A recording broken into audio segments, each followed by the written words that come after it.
दोस्तों, welcome back to my YouTube channel. तो कैसे आप, स्वागत है आपका मेरे एक और नए वीडियो में।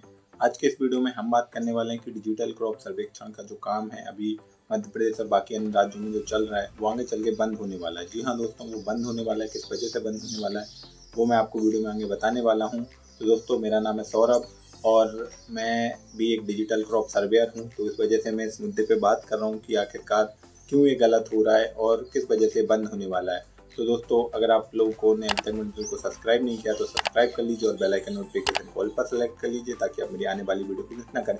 और वीडियो लास्ट तक जरूर देखिए क्योंकि लास्ट में एक बोनस टिप देने वाला हूँ। इसमें आप लोग हर महीने कम से कम जो डिजिटल क्रॉप सर्वेक्षण का काम हो रहा है इसमें आपको 8 रुपये मिल रहे हैं। आप इससे जितने भी कमा रहे हैं तकरीबन आप 15-20 तो आप एक सीजन में ही कमा सकते हैं। वो कैसे, वो मैं आपको वीडियो में आगे बताने वाला हूँ। तो दोस्तों चलिए वीडियो स्टार्ट करते हैं।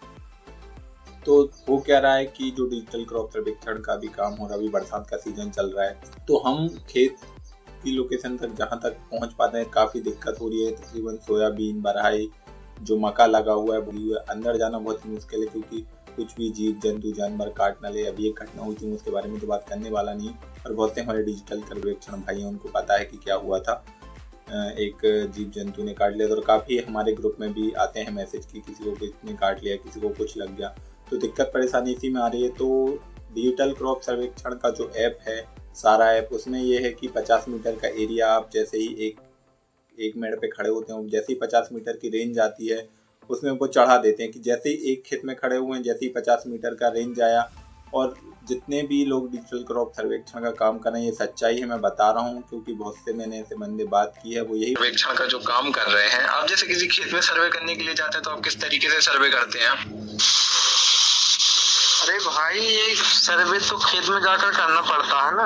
नहीं, वो तो ठीक है। आप हर खेत में जाते हैं क्या कि किस खेत में क्या लगा, वही आपको कैसे पता चलता है कि आप कैसे चढ़ाते हैं? और जो उसमें दिया है कि आपको हर खेत में जाना है तो क्या आप हर खेत में जाके चढ़ाते हैं? नहीं, ये तो कर पाना बहुत असंभव कार्य है ना, हर खेत में जाना। तो फिर आप किस तरीके से करते हैं? और सरकार सोच रही है कि हमारे पास सही डाटा जा रहा है ऑनलाइन में, तो फिर इसका आप मतलब यहाँ से गलत डाटा जा रहा है सब? सरकार के पास पूरा गलत डाटा जा रहा है, तकरीबन 70% या 90% कहें। हाँ, 70-75 तो क्लियर है। अच्छा, कि गलत जा रहा है। वो किस वजह से कि आप सर्वे करने जाते हैं तो आप जो उसमें तो ऐसा है कि खेतों खेत जाएंगे तभी चढ़ेगा, कि ऐसा नहीं है? कैसा है?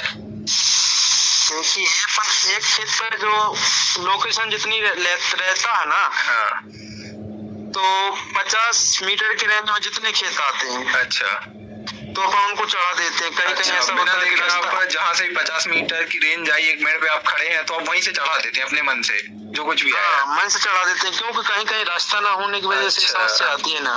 अच्छा, कहीं कहीं बढ़ाई है, कहीं कहीं राहर है, बैसाख की। अच्छा, अंदर जाते नहीं, मतलब धान मक्का लगा हुआ है तो गली नहीं है कहीं ऐसी, कोई रास्ता ही नहीं मिलता। जैसे ही 50 मीटर का एरिया है और चढ़ा देते हैं। बढ़िया। तो ज्यादातर सभी जो डिजिटल क्रॉप सर्वेक्षण का काम कर रहे हैं यही हो रहा है मतलब पूरे लड़का जितने भी है ना, वो सब यही कार्य कर रहे हैं। अच्छा, कि जैसे ही 50 मीटर की रेंज मिली और चढ़ा देते हैं। बस उनकी रेंज में आया खेत की यहाँ से चढ़ जाएगा और वो चढ़ा देते हैं अपने मन से। जो सीजन वाइज चल रहा है कि आधे में गन्ना रखा हो, जो 10 एकड़ का रकबा भी उसमें से भी वो आधा बांट देते हैं, बस खत्म। बताते हैं कि इतने अंदर कौन जाना चाहेगा क्योंकि बहुत दिक्कत है। कहीं बरहाई लगी हो, बरहाई के अंदर कोई कैसे घुस सकता है? अगर बरहाई के तकरीबन चारों तरफ जो खेत है, आप सब लोग ग्रामीण क्षेत्र से बिलोंग करते हैं और सबको पता है कि खेतों में क्या हालत होती है और क्या होती है। खेत में किसान ने क्या लगाया सिर्फ किसान को पता होता है, बाजू वाला किसान तकरीबन उसके घर वालों को पता नहीं होता है कि उसने कितने एकड़ में क्या लगाया और क्या नहीं। तो जो भी भारत सरकार ये काम कर रही है, जिस भी राज्यों में काम चल रहा है, मैं बता रहा हूँ कि पूरा डाटा गलत जा रहा है। अगर सरकार ये सोचती है कि हमारे पास बिल्कुल सही डाटा आ रहा है तो जो ग्राउंड लेवल पर जो चल रहा है वो हकीकत सच्चाई में बता रहा हूँ कि बिल्कुल गलत। क्योंकि ग्राउंड लेवल पर जो काम कर रहे हैं बंदे, अगर आप उनसे पूछेंगे तो वो यही बताएंगे 10 एकड़ का रकबा है, और उनमें उनको थोड़ी ना पता है कि उन्हें क्या 10 एकड़ का रकबा आप 8 क्लास के तकरीबन इसमें भर्ती किया, कुछ भी कर लिया है भर्ती, और रकबे में कितने डेसिमल में कितना बनता है ये मैक्सिमम बहुत से लोगों को नहीं पता है। तो वो तो जो 10 एकड़ का रकबा अभी जो सीजन चल रहा है उस हिसाब से चढ़ा देते हैं कि आधे में उन्होंने बरहाई कर दी, आधे में सोयाबीन कर दिया, और तकरीबन उसमें किसान ने 4 फसल लगाई हो, तकरीबन उसने 3/3 हिस्से में अगर कुछ और लगाया हो वो तो बांट देते हैं अपने हिसाब से। किसी में वो तो आंखें मूंद के काम चल रहा है एक हिसाब से। मैं आपको गाँव की भाषा में जो बताना चाहूँगा कि सीधा बंद करके ही चल रहा है कि बस 50 मीटर का जैसे एरिया है, 1 मिनट से नहीं दिख रहा है, उसके बावजूद जैसे ही 50 मीटर का एरिया आया और चढ़ा देते हैं कि जो सीजन चल रहा है उस हिसाब से चढ़ा दिए। तो इस हिसाब से मैं बता रहा हूँ कि पूरा गलत डाटा जा रहा है कि 1 मिनट पे खड़े होकर जो 50 मीटर का एरिया आता है, तो बंदे जो भी काम कर रहे हैं डिजिटल क्रॉप सर्वेक्षण का, वो चढ़ा देते हैं अपने हिसाब से कि हाँ ये है, बरहाई गन्ना दोनों में कर देते हैं और आगे चले निकल जाते हैं। इतना कोई खेतों खेत में जाके नहीं देखता और जाना भी बहुत मुश्किल है, नहीं हो सकता। तो अब इसका समाधान क्या है? मैं अपना जो सुझाव देना चाहता हूँ कि ये हो सकता है। इसमें तकरीबन पैसे भी बहुत कम मिले, तो कोई उतने अच्छे से काम नहीं कर रहा है कि 8 रुपये के लिए वो उतने अंदर जाए रिस्क लेके बरहाई के धान या जो भी लगा हुआ है।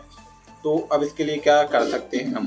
तो मेरा तो ये सुझाव है कि तकरीबन जैसे अभी एक KYC का चल रहा है कि KYC कराएंगे तभी आपको सम्मान निधि योजना का पैसा मिलेगा, तो उसी हिसाब से ये कर दिया जाए कि किसान गांव में, जैसे अभी एक डिजिटल क्रॉप सर्वेक्षण के ये बंदे हायर किए हुए हैं कि आपके पास एक ID दे दी जाए कि आप ही उस गांव का वो चढ़ा सकते हैं। तो वैसे ही हर किसान आपके पास आएगा, आपको बताएगा कि कितने रकबे में उसने क्या लगाया है, नलकूप है कि नहीं। ये एक और समस्या है कि किसी खेत में नलकूप है कि नहीं, बरहाई के अंदर थोड़ी ना दिख रहा है कि नलकूप है कि नहीं। ये सच्चाई है जो मैं बताना चाहता हूँ, वो थोड़ी ना दिख रहा है कि नलकूप है कि नहीं है। तो इसमें मैं सुझाव देना चाहता हूँ, अगर आपके पास भी कोई आइडिया हो तो आप नीचे कमेंट बॉक्स में बता सकते हैं।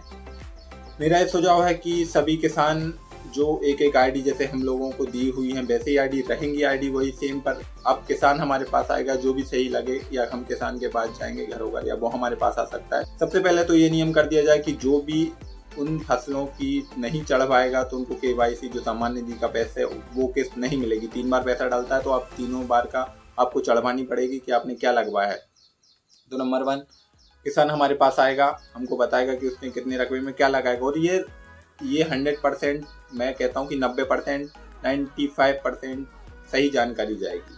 तकरीबन मैं तो कहता हूँ 100% की किसान ने कितने में क्या लगाया है। उसने अगर 2, अपनी गांव की भाषा में कहूँ कि अगर उसने 1 कुरे राहर भी बोई है तो वो ही बताएगा कि मैंने इतने में राहर डाली है, और अपने हिसाब से बताएगा कि आधा एकड़ है, इतना है।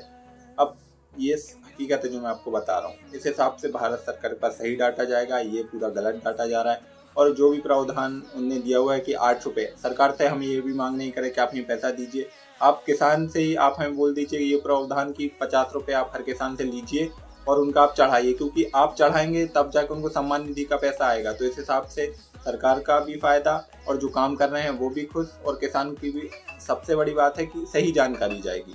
तो दोस्तों यही एक मैं छोटा सा सुझाव देना चाहता हूँ। अगर वीडियो आपको अच्छी लगी हो तो वीडियो को लाइक और चैनल को सब्सक्राइब जरूर कीजिए, और आप लोग इस वीडियो को ज़्यादा से ज़्यादा शेयर कीजिए। तो मैं आपको दोस्तों, आप वीडियो पर ज़्यादा से ज़्यादा शेयर कीजिए ताकि ये बात सरकार तक पहुँचे। और अगर आपको भी कोई अच्छा सा आइडिया आ रहा हो तो आप कमेंट बॉक्स में बता सकते हैं। तो थैंक यू दोस्तों, मिलते हैं नेक्स्ट वीडियो में, तब तक के लिए जय राम जी की।